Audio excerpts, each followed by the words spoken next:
Perkenalkan, nama saya William Markus Steven Nababan, NRP 2087063. Di sini saya akan mempresentasikan hasil kerja saya. Perlindungan hukum pelaku usaha dikaitkan dengan review user general content. Pertama, saya akan membahas pengertian user general content. User general content adalah sebuah proporsi iklan yang berasal dari foto, review, maupun konten yang berasal dari konsumen langsung yang ada di media sosial. Iklan ini bersifat original tanpa melibatkan proses advertising dari pelaku usaha. Definisi yang paling tepat untuk user general content adalah suatu unggahan di media sosial atau suatu produk oleh konsumen baik melalui review, foto, video, teks, blog, hingga podcast. Metode ini bersifat gratis dan dapat berlangsung selama mungkin tanpa batasan waktu tergantung dari konsumen yang mengunggahnya di media sosial. Keuntungan user general content. Keuntungan user general content pada prinsipnya lebih menitik beratkan pada dampak penjualan atas suatu produk. Tidak dapat dihindari bahwa konsumen saat ini lebih memilih untuk melakukan pembelian atas review produk yang ada di sosial media. Permasalahan mengulas produk oleh konsumen di media sosial. Permasalahan mengulas produk oleh konsumen di media sosial ini pun menjadi perdebatan tersendiri bagi dan menimbulkan pro kontra. Hal ini disebabkan banyak pihak, khususnya konsumen, merasa memiliki hak untuk mengulas suatu produk atas dasar kebebasan berpendapat yang dijamin oleh hukum.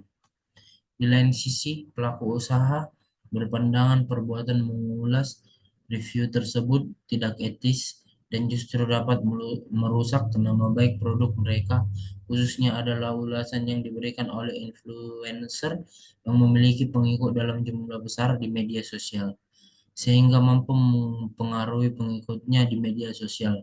Akan tetapi, respon berlebihan dari pelaku usaha belakangan ini terkait ulasan yang diberikan konsumen di media sosial dapat dikatakan mencederai semangat dibentuknya Undang-Undang Nomor 8 Tahun 1999 tentang perlindungan konsumen. Pengaturan perlindungan konsumen dalam melakukan review produk di media sosial. Perlindungan hukum pada akhirnya dapat dikatakan sebagai suatu tindakan dalam rangka memberikan pertolongan ataupun perlindungan subjek hukum dengan menggunakan berbagai perangkat hukum sebagai alat atau sarananya. Dalam kaitannya dengan konsumen, maka perlindungan tersebut berkenaan untuk melindungi konsumen dari berbagai persoalan hukum. Akan tetapi bukan untuk membenarkan segala tindakan konsumen, melainkan agar hak-hak konsumen yang terbuat pada UU PK terlindungi. Pengaturan perlindungan konsumen di Indonesia telah diakomodir dalam UU Nomor 8 Tahun 1999 tentang perlindungan konsumen.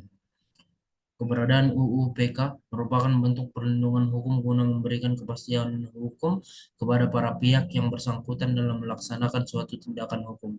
Perlindungan konsumen adalah keseluruhan asas-asas atau kaidah-kaidah hukum yang mengatur hubungan serta masalah antara berbagai pihak yang berkaitan dengan suatu barang dan jasa konsumen dalam pergaulan hidup.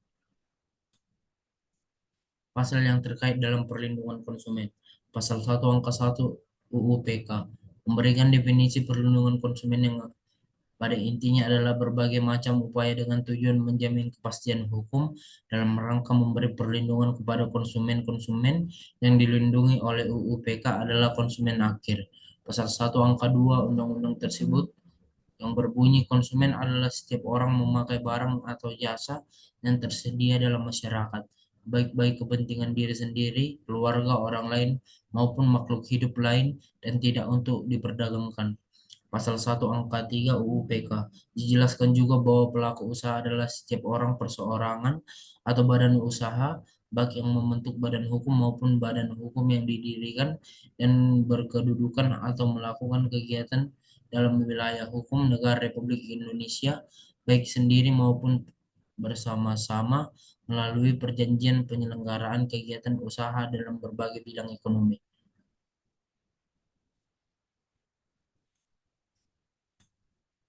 Batasan konsumen dalam melakukan review agar terhindar dari delik pencemaran nama baik.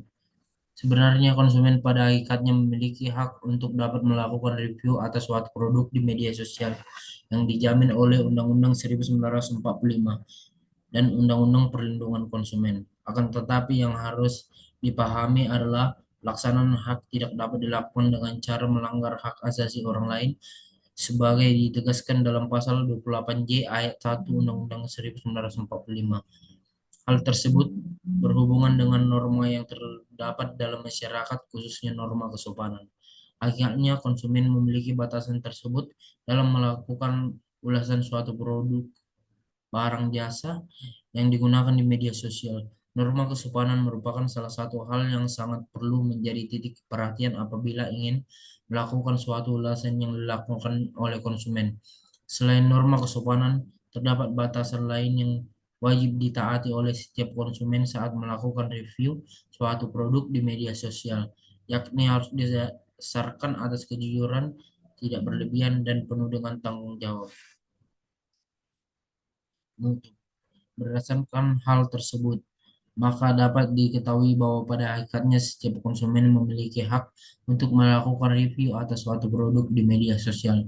Namun patut diperhatikan bagi setiap konsumen di Indonesia bahwa dalam melakukan review di media sosial perlu memperhatikan hak orang lain dalam hal